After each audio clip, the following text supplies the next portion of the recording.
আলহামদুলিল্লাহি রাব্বিল আলামিন ওয়াসসালাতু ওয়াসসালামু আলা সাইয়্যিদিল আমবিয়াই ওয়াল মুরসালিন আম্মা বা'দু ফাআউযু বিল্লাহি মিনাশ শাইতানির রাজীম বিসমিল্লাহির রহমানির রহিম আসসালাতু ওয়াসসালামু আলাইকা ইয়া রাসূলুল্লাহ ওয়া আলা আলিকা ওয়া আসহাবিকা ইয়া হাবিবাল্লাহ আসসালাতু ওয়াসসালামু আলাইকা ইয়া নবিয়াল্লাহ ওয়া আলা আলিকা ওয়া আসহাবিকা ইয়া নূরাল্লাহ। মাদানী চ্যানেলের দর্শকবৃন্দ, উপস্থিত হয়েছে একটি গুরুত্বপূর্ণ অনুষ্ঠান নিয়ে, যার নাম হচ্ছে আম্বিয়ায়ে কেরাম আলাইহিমুসসালাতু ওয়াসসালামের উত্তরাধিকারী। দেশে প্রবাসে যারা যেখান থেকে আমাদের এই অনুষ্ঠান দেখছেন, আপনাদের সবাইকে জানাই আন্তরিক শুভেচ্ছা, স্বাগতম, খুশ আমদিদ। এই অনুষ্ঠানের প্রত্যেকটি পর্বে আমরা আল্লাহ পাকের শেষ নবী মক্কি মাদানী মুহাম্মদে আরবি সাল্লাল্লাহু তাআলা আলাইহি ওয়াসাল্লামার যারা উম্মতদের মধ্যে ওলামায়ে কেরাম রয়েছেন, ওলামায়ে কামিলিন, ওলামায়ে রাব্বানিয়িন রয়েছেন, তাদের শুভ আলোচনা করে থাকি, যারা হচ্ছেন আম্বিয়ায়ে কেরামের ওয়ারিস। নবী পাক সাল্লাল্লাহু আলাইহি ওয়াসাল্লাম ইরশাদ ফরমান, ইন্নাল উলামা ওয়ারাসাতুল আম্বিয়া, নিশ্চয় ওলামায়ে কেরাম আম্বিয়ায়ে কেরামের ওয়ারিস। আর এই ওলামায়ে কেরামদের আলোচনা হচ্ছে বরকত লাভের মাধ্যম। কেননা হজরতে সৈয়দনা সুফিয়ান বিন উয়াইনা রাহমাতুল্লাহি তাআলা আলাইহি বলেন, ইনদা যিকরি সালিহিনা তানজিলুর রাহমা, যেখানে ওলামা সলাহাদের আলোচনা হয় সেখানে আল্লাহ পাকের রহমত অবতীর্ণ হয়। সুবহানাল্লাহ। তো আমরা প্রত্যেক অনুষ্ঠানেই বড় বড় আইম্মায়ে কেরাম, ওলামায়ে কেরামের আলোচনা করে থাকি, আর এটি নিশ্চয়ই রহমত লাভের একটি মাধ্যম। তো অনেক সময় আমি এই বাক্যে, এই বাণীতে আমি যখন মনোযোগ দেই যে ওলামায়ে কেরামদের, সলাহায়ে কেরামদের আলোচনা করলে রহমত অবতীর্ণ হয়, তো যেখানে ওলামায়ে কেরাম, সলাহায়ে কেরাম, আউলিয়ায়ে কামিলিন শায়িত রয়েছেন, সেখানে রহমত কতই না বর্ষিত হবে। আল্লাহ তাআলা আমাদেরকে আউলিয়ায়ে কেরামের সম্মান করার তৌফিক দান করুক। আজকে আমরা যার ব্যাপারে শ্রবণ করব, আসুন তাকে শোনার পূর্বে, তার জীবনী জানার আগে নবী করিম সাল্লাল্লাহু আলাইহি ওয়াসাল্লামের প্রতি দুরূদ শরীফ পাঠ করার একটি হাদিসে পাক শ্রবণ করি। আখরি নবী সাল্লাল্লাহু আলাইহি ওয়াসাল্লাম ইরশাদ করেন, মান সাল্লা আলাইয়া ফি ইয়াউমিন 50 মাররা, যে ব্যক্তি আমার প্রতি দৈনিক 50 বার দুরূদ শরীফ পাঠ করবে, সাফাহতুহু ইয়াউমাল কিয়ামা, কিয়ামতের দিন আমি তার সাথে মুসাফাহা করব।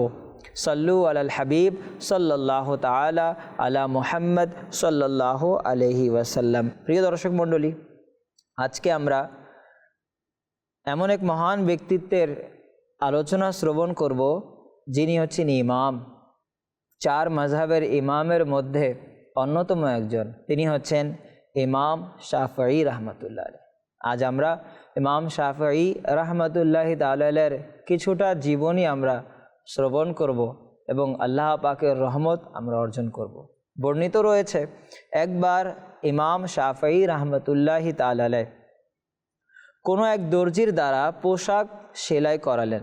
দর্জি তার শান মান মর্যাদা সম্পর্কে অবগত ছিল না। সে মজা ঠাট্টা করে ডান হাতের আস্তিন, রাইট স্লিভ এতই ছোট করে দিল যে তাতে তার হাত অনেক কষ্টে প্রবেশ করাতে হয়, এবং বাম হাতের আস্তিন এতই বড় করে দিল যে তাতে মাথাও প্রবেশ করানো যাবে। এভাবে যদি আমাদের কোনো দর্জি কাপড়ের সাথে কাজ করে থাকে, আমরা তাদের সাথে কীরকম আচরণ করি? আমাদের ইমাম শাফিঈ রাহমাতুল্লাহি তাআলা আলাইহির আচরণ কীরকম? শ্রবণ করেন। ইমাম শাফিঈ রাহমাতুল্লাহি তাআলা আলাইহির খিদমতে যখন পোশাকটি নিয়ে আসা হলো, তখন তিনি বললেন, আল্লাহ পাক তোমাকে উত্তম প্রতিদান দান করুক। সুবহানাল্লাহ। দোয়া দিচ্ছেন। ছোট আস্তিন অজুর ক্ষেত্রে উপরে তোলার ক্ষেত্রে ভালো, এবং খোলা আস্তিন কিতাব রাখার ক্ষেত্রে উপযোগী। এরই মধ্যে সে সময়ের খলিফার বার্তাবাহক মেসেঞ্জার 10,000 দিরহাম নিয়ে ইমাম শাফিঈ রাহমাতুল্লাহি তাআলা আলাইহির খিদমতে উপস্থিত হলো। তিনি তাকে বললেন, এই দর্জিকে কাপড় সেলাইয়ের পারিশ্রমিক দিয়ে দাও।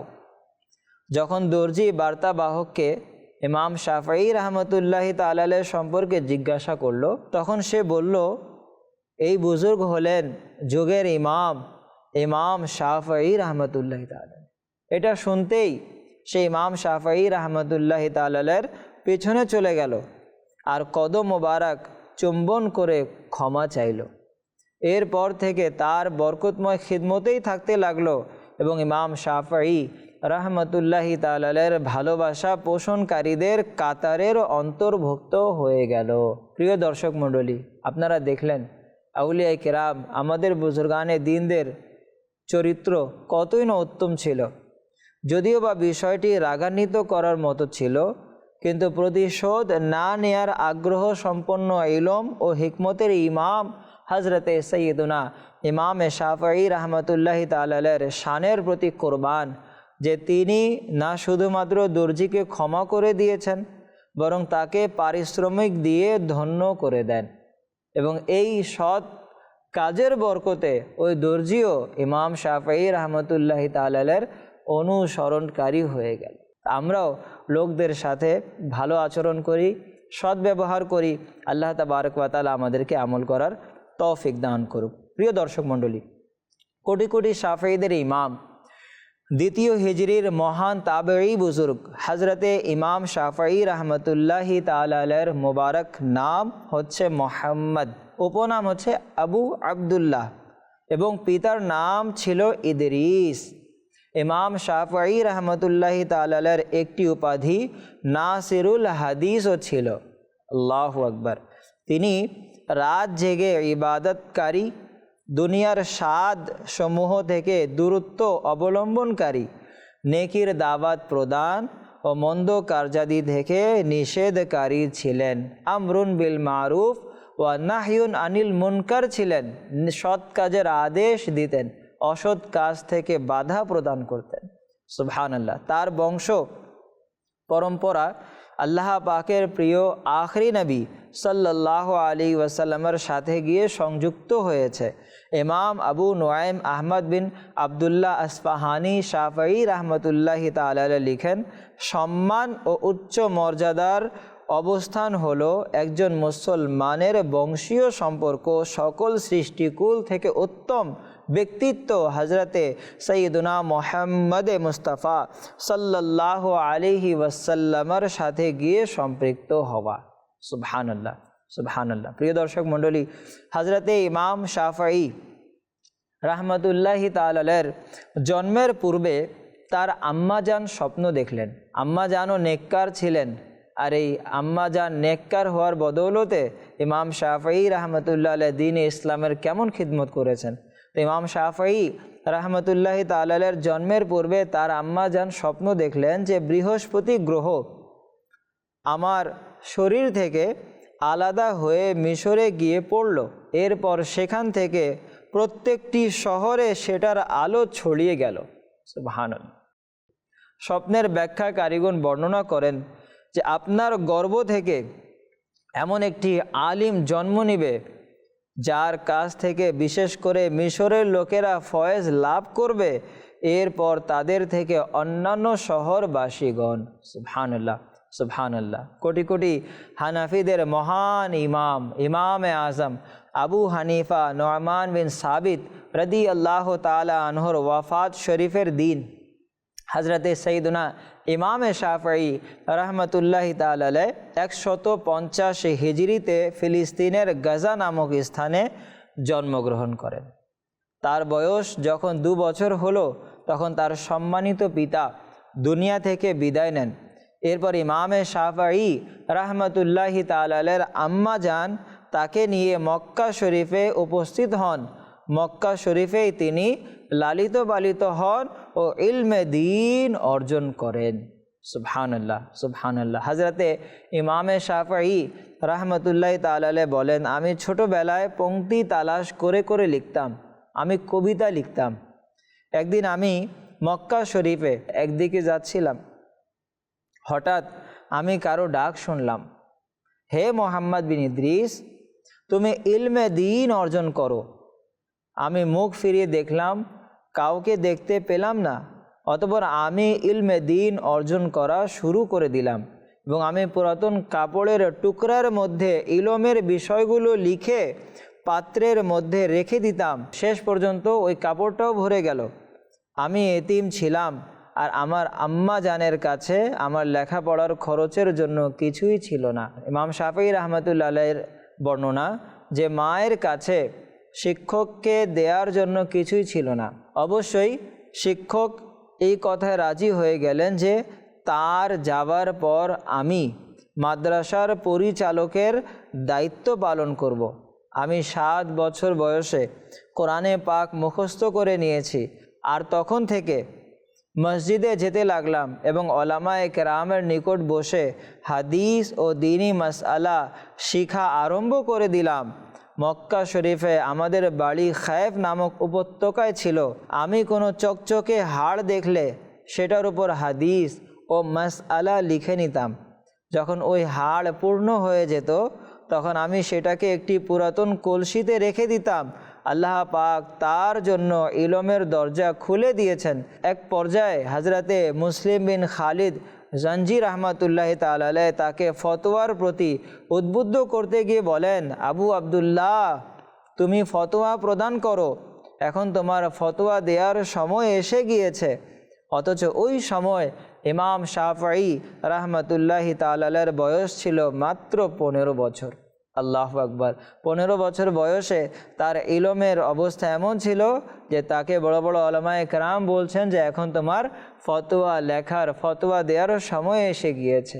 আল্লাহু আকবার। আল্লাহ পাকের সর্বশেষ নবী মক্কি মাদানী মুহাম্মদ আরবি সাল্লাল্লাহু আলাইহি ওয়াসাল্লাম বলেন, কুরাইশদেরকে গালি দিও না, নিশ্চয়ই তাদের আলিম জমিনকে জ্ঞান দ্বারা পরিপূর্ণ করে দিবে। সুবহানাল্লাহ। ইমাম আবু বকর হুসাইন বিন বাইহাকি রাহমাতুল্লাহ তাআলা আলাইহি বলেন, আমাদের উলামায়ে কেরামগণের একটি দল বলেন, এখানে যেই আলিমের কথা বলা হয়েছে এর দ্বারা উদ্দেশ্য হলো হযরতে ইমাম শাফিঈ রাহমাতুল্লাহ আলাইহি, আর এই বর্ণনাটি ইমাম আহমদ রাহমাতুল্লাহি তাআলা আলাইহি হতে বর্ণিত। ইমাম শাফিঈ রাহমাতুল্লাহ আলাইহি এমন মহান ব্যক্তিত্ব যার জন্যে বড় বড় উলামায়ে কেরাম দোয়া করেছেন। আল্লাহু আকবার। ইমাম আহমদ বিন হাম্বল রাহমাতুল্লাহি তাআলা আলাইহি বলেন, 6 জন ব্যক্তিত্ব এমন রয়েছেন যাদের জন্য আমি সাহারির সময় দোয়া করে থাকি। তাদের মধ্যে একজন হলেন ইমাম শাফিঈ রাহমাতুল্লাহি তাআলা আলাইহি। সুবহানাল্লাহ। হযরতে ইয়াহইয়া বিন সাঈদ কাত্তান রাহমাতুল্লাহি আলাইহি বলেন, আমি 40 বছর ধরে নামাজের পর বিশেষ করে ইমামে শাফিঈ রাহমাতুল্লাহি তাআলা আলাইহির জন্য দোয়া করছি। সুবহানাল্লাহ। হযরতে আবু বকর বিন খাল্লাদ রাহমাতুল্লাহি আলাইহি বলেন, আমি প্রত্যেক নামাজের পর ইমাম শাফিঈ রাহমাতুল্লাহি আলাইহির জন্য দোয়া করি। আইয়ুব বিন সুয়াইদ রাদিয়াল্লাহু আনহু বলেন, আমি কল্পনাও করি না যে ইমাম শাফিঈ রাহমাতুল্লাহি তাআলা আলাইহির পর তার মতো আর কাউকে দেখব। মামুনুর রশিদ বলেন, আমি ইমাম শাফিঈ রাহমাতুল্লাহ আলাইহির কাছ থেকে সব ধরনের পরীক্ষা নিয়েছি, কিন্তু আমি তাকে প্রত্যেক পরীক্ষায় সফল পেয়েছি। সুবহানাল্লাহ। এমন মহান ব্যক্তিত্ব ছিলেন আমাদের ইমামে শাফিঈ রাহমাতুল্লাহি তাআলা আলাইহি। হযরতে ইমাম শাফিঈ রাহমাতুল্লাহি তাআলা আলাইহি তার চাচার সাথে মক্কা শরীফ থেকে ইয়ামান শরীফ চলে গেলেন।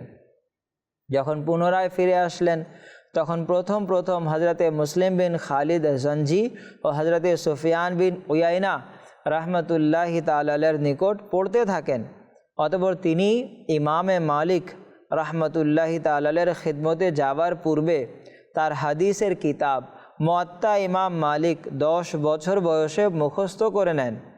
তিনি বলেন, যখন আমার বয়স 12 বছর হলো তখন আমি ইমাম মালিক রাহমাতুল্লাহি তাআলা আলাইহির খিদমতে হাজির হলাম যে তাকে মুয়াত্তা শোনাবো। ইমাম মালিক রাহমাতুল্লাহি তাআলা আলাইহি আমাকে ছোট মনে করে বললেন, কাউকে দেখো যে তোমার সাথে পড়বে। আমি আরজ করলাম, হুজুর, যদি আমার পড়া ভালো লাগে তাহলে আমার কাছ থেকে শুনে নিন, আর না হয় আমি অন্য কাউকে নিয়ে আসব। বললেন, পড়ো। আমি তার সামনে পড়তে রইলাম এই পর্যন্ত যে কিতাবুস সের পর্যন্ত পৌঁছে গেলাম। তিনি আমাকে বললেন, বৎস, এটাকে সংরক্ষণ করো আর এখন ইলমে ফিকা অর্জন করো ও সেটাতে মগ্ন থাকো।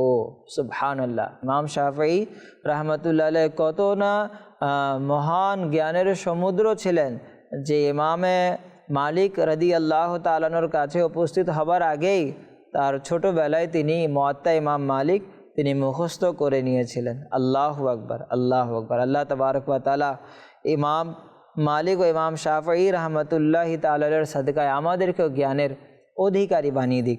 ইমাম শাফঈ রহমতুল্লাহ আলাইহি বলেন যে আমি মদিনা শরীফে ইমাম মালিক রহমতুল্লাহি তাআলার দরজায় খোরাসান বা মিশরের ঘোড়া বাঁধা দেখলাম।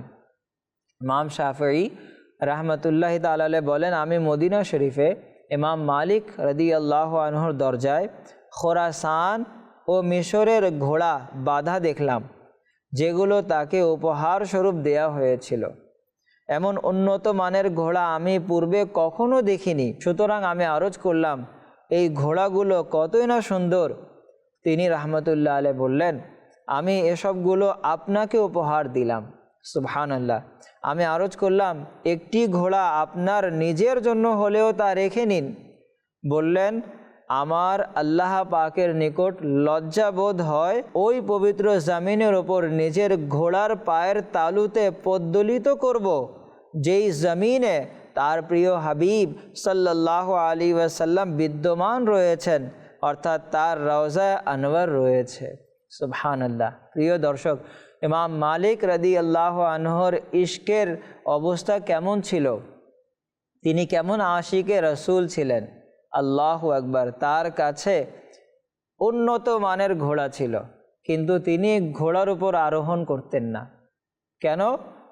আদবের কারণে, সম্মানের কারণে, যে মালিক কিভাবে ওই শহরে ঘোড়ার উপর আরোহণ করবে, যেই শহরের গলিতে সকল নবীদের সরদার আহমদে মুজতাবা মুহাম্মদে মুস্তাফা সাল্লাল্লাহু আলাইহি ওয়াসাল্লাম চলেছেন, ওই জায়গা কিভাবে ঘোড়ার পায়ে পদ্দলিত করবে, ইমামে মালিক রাদিয়াল্লাহু তাআলা আনহু তা পছন্দ করতেন না। আল্লাহু আকবার। ইমাম মালিক কেমন আশিকে রসুল ছিলেন যে সকল ঘোড়াগুলো উপহার দিয়ে দিলেন, কিন্তু নিজের জন্য একটিও রাখেননি। এটি হচ্ছে আউলিয়া কেরামের গুণ মোবারক। হে আশিকানে রসুল ও মদনী চ্যানেলের দর্শকবৃন্দ, আশিকগণের চিন্তাধারা একটু আলাদা হয়ে থাকে। মাহবুবের সাথে সম্পর্কিত প্রত্যেক জিনিসের প্রতি ভালোবাসা থাকে। ইমাম মালিক রহমতুল্লাহ আলাইহি এমন বুজুর্গ, যাকে আলিমে মদিনা বলা হতো, মদিনা শরীফে খালি পায়ে থাকতেন। এক তো ওটা বরকতময় যুগ ছিল, আর বর্তমান সময়ে কিছু লোক মদিনা শরীফে খালি পায়ে থাকার ব্যাপারে শয়তানি কুমন্ত্রণার শিকার হয়ে থাকে। মনে রাখবেন, ওই কাজ যেটা ইসলামী শরীয়ত নিষেধ করে না, সেটা জায়েজ, এবং জায়েজ কাজের প্রতি মুসলমান কর্তৃক উপহাসের পাত্র বানানো কঠোর গুনাহের কাজ। সুতরাং আমরা যদি খালি পায়ে থাকতে না পারি, তো যে আদব ভালোবাসা, যে আদবের কারণে খালি পায়ে থাকে, আমরা তাকে বারণও না করি, আমরা দোয়া করি, আল্লাহ তার সাদকায় আমাদেরকেও মদিনার আদব নসিব করে দাও। আল্লাহু আকবার। প্রিয় দর্শক মণ্ডলী, ইমাম শাফঈ রহমতুল্লাহি তাআলা আলাইহি কেমন ছিলেন? একবার খলিফা হারুনুর রশিদের নির্দেশে ইমাম শাফঈ রহমতুল্লাহ আলাইহিকে 1000 দিনার দেয়া হলো। তখন তিনি গ্রহণ করে নিলেন। খলিফা তার খাদেম সিরাজকে বললেন, তার পিছনে পিছনে যাও, দেখো আর সে কি করে। খাদেম পিছনে পিছনে গেল। সে দেখলো ইমাম শাফঈ রহমতুল্লাহ আলাইহি তার ঘরে আসার পথে হাতের মুষ্টি ভরে ওই দিনার বন্টন করতে রইলেন। এক পর্যায়ে ঘরের দরজা পর্যন্ত পৌঁছে গেলেন, তখন শুধুমাত্র এক মুষ্টি বাকি ছিল। সেটাও তিনি রহমতুল্লাহি তাআলা আলাইহি তার খাদিমকে দেওয়ার সময় বললেন, এগুলো দিয়ে উপকৃত হও। সিরাজ নিজের চোখে দেখা ঘটনা হারুনুর রশিদকে এসে বলল। তখন তিনি বললেন যে এই জন্যই তার অন্তর অমুখাপেক্ষী ও পিঠ মজবুত। সুবহানাল্লাহ। প্রিয় দর্শক, আউলিয়া কেরাম তারা দানশীল হয়ে থাকেন, তারা দান করতেন। তো এটি খুবই গুরুত্বপূর্ণ গুণ। আমাদের নবী সাল্লাল্লাহু আলাইহি ওয়াসাল্লামও দানশীলতার প্রতীক ছিলেন। তার সাদকায় তাদের আহলে বায়তও দান করতেন, তার সাদকায় উলামায়ে কেরামও দান করতেন, তাদের সাদকায় আউলিয়া কেরামও, তারাও দানশীলতার প্রতীক ছিলেন। আমরাও এগিয়ে আসি, আমরাও গরিবদেরকে, মিসকিনদেরকে আমরাও দান করি, আমরাও এই গুণ নিজের ভিতরে বাস্তবায়ন করি। আল্লাহ তাবারক ওয়া তাআলা আমাদেরকে আমল করার তৌফিক দান করুক। প্রিয় দর্শক মণ্ডলী, ইমাম শাফঈ রাহমাতুল্লাহি তাআলা আলাইহি, আল্লাহু আকবার, কেমন বুজুর্গ ছিলেন। ইমাম শাফঈ রাহমাতুল্লাহি আলাইহির সামনে একবার সুমধুর কণ্ঠে এই আয়াতে মুবারকা তিলাওয়াত করা হলো, হাদা ইয়াউমু লা ইয়ানতিকুন ওয়ালা ইউযানু লাহুম ফায়াতাযিরুন। এটা এমন দিন যে তারা না কথা বলতে পারবে এবং না তারা অনুমতি পাবে আপত্তি পেশ করার।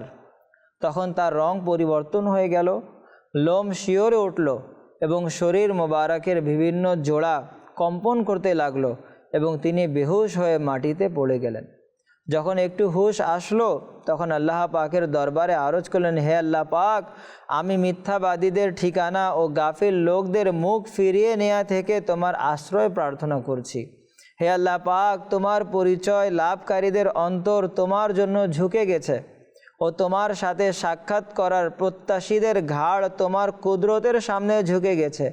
হে আমার মালিক ও মওলা, আমার উপর তোমার দয়া ও অনুগ্রহ দান করো এবং আমাকে তোমার ক্ষমার পর্দার মধ্যে ঢেকে নাও এবং তোমার দয়া ও মেহেরবানিতে আমার গুনাহ ক্ষমা করে দাও। সুবহানাল্লাহ। প্রিয় দর্শক, তারা কিভাবে দোয়া করতেন? আমরাও আল্লাহ পাকের কাছে ইবাদত বন্দেগী করে আমরা দোয়া করি, আর দোয়া হচ্ছে ইবাদতের মগজ। হাদিসে পাকে বলা হয়েছে আদ-দুআউ মুখুল ইবাদা, দোয়া হচ্ছে ইবাদতের মগজ। আল্লাহ তাবারক ওয়া তাআলা ইমাম শাফঈ রাহমাতুল্লাহি তাআলা আলাইহির সাদকায় আমাদেরকে বিনা হিসেবে ক্ষমা করুক এবং আমাদেরকেও কোরআন ও সুন্নাহ মোতাবেক আমাদের জীবন গড়বার তৌফিক দান করুক। আমিন। বেজাহে খাতামিন নবিয়্যিন সাল্লাল্লাহু আলাইহি ওয়াসাল্লাম। মাদানী চ্যানেল দেখতে থাকুন। সাল্লু আলাল হাবিব সাল্লাল্লাহু তাআলা আলা মুহাম্মদ সাল্লাল্লাহু আলাইহি ওয়াসাল্লাম।